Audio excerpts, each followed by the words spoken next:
क्या अनुपमा और राही आमने सामने आने से पहले एक दूसरे की पहचान कर लेंगी? क्या टकराव से पहले होगा मिलन, या सीधे स्टेज पर होगी जंग? क्या जज सिर्फ बाई होने की वजह से डांस रानीज को रिजेक्ट करने वाले थे? क्या अनुपमा की जुबान से निकली आग ने बदल दी सोच? क्या सरिता की एक कॉल ने डांस रानीज की किस्मत डुबो दी थी, या फिर उसी मजेदार मूव ने बना दिया सबका दिल? क्या राही की जीत से जल रही हैं ख्याति और माही? क्या राही की राह में खुद उसका परिवार ही बिछाएगा कांटे? एसी अब जब सिर्फ 2 टीमें जाएंगी फाइनल में, क्या माँ और बेटी दोनों चुनी जाएंगी या किसी एक का सपना टूटेगा? क्या प्रेम को फिर करना पड़ेगा एक दर्दनाक फैसला? आज के एपिसोड की शुरुआत होती है एक तनावपूर्ण माहौल से, जहां अनुपमा और जसप्रीत दोनों बंद पड़ी स्कूटी को चलाने की कोशिश कर रही होती हैं। जसप्रीत परेशान होकर कहती है, अब कुछ नहीं हो सकता क्या अनु? तो अनुपमा उसका हौसला बढ़ाते हुए दृढ़ता से जवाब देती है, कभी हार मत मानना, जब तक सांस है तब तक आस है। उधर भारती और बाकी सभी लोग अनुपमा और जसप्रीत के न पहुंचने पर चिंतित हो जाते हैं। वे दोनों उन्हें कॉल करते हैं, लेकिन कोई जवाब नहीं मिलता। माहौल और भी तनावपूर्ण हो जाता है। सरिता कहती है, मुझे तो लगता है अनुपमा फिर से स्कूटी चला रही है। इधर अनुपमा भगवान कृष्ण से प्रार्थना करती है, हे कान्हा जी, इन लोगों को हारने मत दीजिए, इनके सपने पूरे होने बेहद जरूरी हैं, कुछ कीजिए कान्हा जी। दूसरी ओर डांस प्रतियोगिता में डांस रानीज टीम का नाम अनाउंस हो चुका होता है। सभी घबराए हुए होते हैं। भारती सबको शांत करने की कोशिश करती है। तभी अनुपमा के प्रयास से स्कूटी स्टार्ट हो जाती है। उधर राही और उसकी टीम का भी नाम घोषित हो चुका होता है। वे सभी जाने की तैयारी कर रहे होते हैं। राही भगवान से आशीर्वाद मांगती है। इसी बीच डांस रानीज टीम के स्टेज पर बुलावे का समय आ जाता है। आयोजक वहां पहुंचते हैं और पूछते हैं कि टीम में सिर्फ 3 लोग क्यों हैं, जबकि टीम 5 सदस्यों की होनी चाहिए। सबके चेहरे पर चिंता साफ झलकती है। तभी भारती के चेहरे पर मुस्कान आती है। वह जोश भरे स्वर में कहती है, वो रही हमारी टीम। सभी की नजरें घूमती हैं और सामने से आती है अनुपमा और जसप्रीत। सबके चेहरे पर राहत और खुशी की लहर दौड़ जाती है। वे सब जसप्रीत की तबीयत के बारे में पूछते हैं, तो अनुपमा उन्हें रोकते हुए कहती है, अब ये सब छोड़ो और चलो, अपने सपनों को साकार करो। सभी चीयर्स करते हुए स्टेज की ओर बढ़ जाते हैं। अनुपमा नटराज भगवान के सामने हाथ जोड़कर आशीर्वाद मांगती है, इन लोगों ने इस प्रतियोगिता के लिए बहुत मेहनत की है, कृपया मेरी टीम को जीत दिलाइए। उधर राही भी नटराज से आशीर्वाद मांगती है और अपनी जीत की कामना करती है। स्टेज पर डांस रानीज की एंट्री होती है। अनुपमा भी वहां मौजूद होती है। जज उनसे पूछते हैं कि उनकी टीम का नाम डांस रानीज क्यों है, तो अनुपमा भावुक और गर्वित स्वर में जवाब देती है, हम औरतों की अपनी कोई रियासत नहीं होती, फिर भी हम अपने घर की, अपने आंगन की रानियां होती हैं।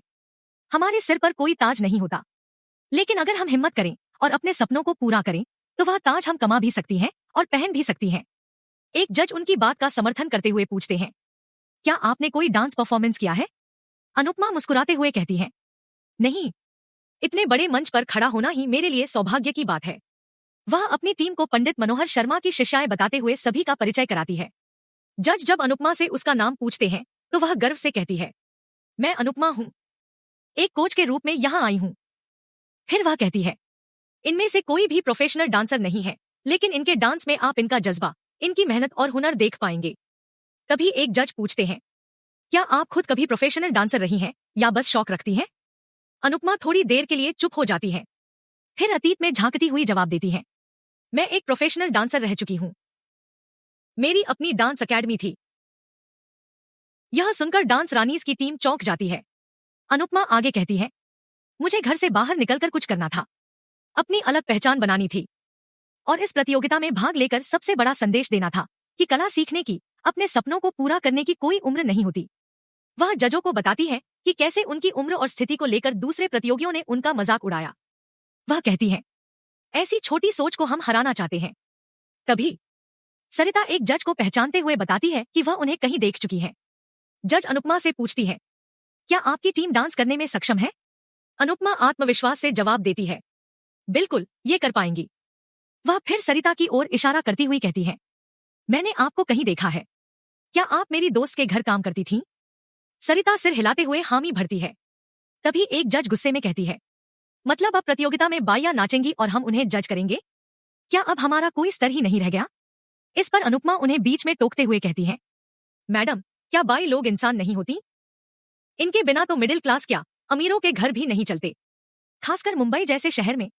वह आगे कहती है, आप यहाँ आराम से बैठकर काम कर पा रही हैं, क्योंकि आपके घर कोई बाई है जो आपके काम कर रही है, और मुंबई के नाम में ही बाई है। तो अगर एक बाई डांस करती है तो उसमें बुराई क्या है? वो आपके घर को संभालती है, सबका ख्याल रखती है। उनके बिना आपका काम नहीं चलता। ये तो ओपन प्रतियोगिता है, कहीं नहीं लिखा कि मेड्स अलाउड नहीं है। तो भेदभाव क्यों? अनुपमा हाथ जोड़कर भावुक होकर कहती है, मेहरबानी करके मेरी इन बहनों का हुनर देखिए। उनका प्रोफेशन या उनकी उम्र नहीं। आप जज हैं, जज करना आपका काम है, और यहाँ खड़े होकर डांस करना इनका अधिकार है। ये अधिकार मत छीनिए मैडम। जज उसकी बातें सुनकर आपस में चर्चा करते हैं और अंततः डांस परफॉर्मेंस की अनुमति दे देते हैं। अनुपमा अपनी टीम का उत्साह बढ़ाती है और मंच पर धमाकेदार डांस परफॉर्मेंस शुरू होती है। सभी का प्रदर्शन बेहद शानदार होता है, मनमोहक। तभी सरिता का फोन कमरे में रखा हुआ बजता है। वह नाचते नाचते गिर जाती है, लेकिन कॉल उठाते ही उसे एक मजेदार एक्ट में बदल देती है। यह देखकर अनुपमा, भारती और सभी जज भी हंस पड़ते हैं। डांस समाप्त होता है और यह परफॉर्मेंस इतनी शानदार होती है कि पूरा हॉल तालियों से गूंज उठता है। दूसरी ओर बा दो कारीगरों को बुलाती है। वह उनसे रसोई और झूले में ताला लगाने की बात करती है। यह सुनकर और देखकर दोनों कारीगर आपस में कानाफूसी करने लगते हैं। अरे, रसोई में भी कोई ताला लगवाता है क्या? और फिर वे वहां से चले जाते हैं। इसी बीच अचानक प्रार्थना के पेट में तेज दर्द उठता है। बा उसे पानी देती है और उसे संभालने की कोशिश करती है। फिर वह अंश को डॉक्टर बुलाने के लिए कहती है। दूसरी ओर डांस रानीज की प्रस्तुति खत्म होने के बाद सब लोग सरिता को डांट रहे होते हैं, क्योंकि उसने परफॉर्मेंस के बीच कॉल उठाया था। सभी लोग उसे समझाते हैं कि ऐसा नहीं करना चाहिए। सरिता माफी मांगते हुए कहती है, वो मेरी मैडम का फोन था। डांस के चक्कर में 10 साल पुराना काम छूट गया तो नया काम मिले या न मिले, लेकिन डांस से घर नहीं चलता। और जसी भी तो इंटरव्यू देने गई थी, उसका काम है, मेरा नहीं। इस पर अनुपमा समझाते हुए कहती है, ताई, काम जरूरी है, लेकिन कला और मंच का सम्मान भी उतना ही जरूरी है, और उसे आगे से ऐसा न करने की सलाह देती है। अब टीम सिलेक्शन का ऐलान होने लगता है। 5 टीमों को सेलेक्ट किया जाना है। 4 टीमों का नाम घोषित हो चुका होता है और हर कोई जश्न मना रहा होता है। डांस रानीज टीम के चेहरे पर चिंता और तनाव छा जाता है। वे सब बेचैनी से अपने नाम की घोषणा का इंतजार कर रहे होते हैं। तभी सरिता रोते हुए कहती है, मेरी वजह से तुम सबको हारना पड़ा। मैंने तुम सबको हरा दिया। अनुपमा उसे चुप कराते हुए कहती है, ऐसा मत सोचो ताई। तो जसप्रीत भी कहती है, मेरे पैर में चोट लगी थी, इसलिए मैं सही से डांस नहीं कर पाई। और अनुपमा दोनों को हिम्मत देती है। तभी मन से एक आवाज आती है, डांस रानीज। सब एक पल को स्तब्ध रह जाते हैं और फिर खुशी से झूम उठते हैं। टीम गले मिलती है, ताली बजाती है और जश्न मनाने लगती है। दूसरी ओर अहमदाबाद से सिलेक्टेड टीमों की घोषणा होती है। अनुज डांस अकेडमी से राही का नाम लिया जाता है। टीम खुशी से उछल पड़ती है। राही यह खबर प्रेम को देती है। प्रेम यह सुनकर झूम उठता है और प्रज्ञा काका और राजा को बुलाकर बताता है कि राही की टीम पहले राउंड में चुन ली गई है। वे सब मिलकर खुशी में गरबा करने लगते हैं। यह सब देखकर मोटीबा, ख्याति, माही और प्रेम जलन से भर उठते हैं। राही उन्हें धन्यवाद कहती है। गौतम भी उन्हें बधाई देता है। फिर राही प्रेम से कहती है, अब कुछ अच्छा सा खाना बना दो। फिर प्रज्ञा काका और राजा उससे बातें करने लगते हैं।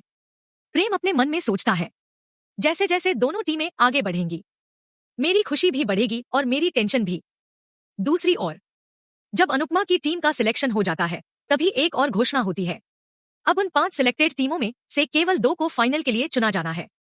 यह सुनते ही अनुपमा के चेहरे पर फिर से तनाव लौट आता है और यहीं पर एपिसोड समाप्त हो जाता है। अगले एपिसोड में राही पंडित जी से मिलकर उनसे डांस सीखने की बात करती है। पंडित जी हाँ कहते हैं तो वह उनसे मिलने के लिए मुंबई आती है, लेकिन गुरुजी कहते हैं कि पहले उन्हें चन्नम्मा का इंतजार करना होगा। राही को किसी दूसरे काम की वजह से वहां से निकलना पड़ता है। राही के जाने के थोड़ी देर बाद ही अनुपमा वहां पहुंचती है। गुरुजी उसे उस लड़की के बारे में बताते हैं जो उससे मिलने आई थी। तब अनुपमा सोच में पड़ जाती है और राही को पहचानने के लिए आगे बढ़ती है।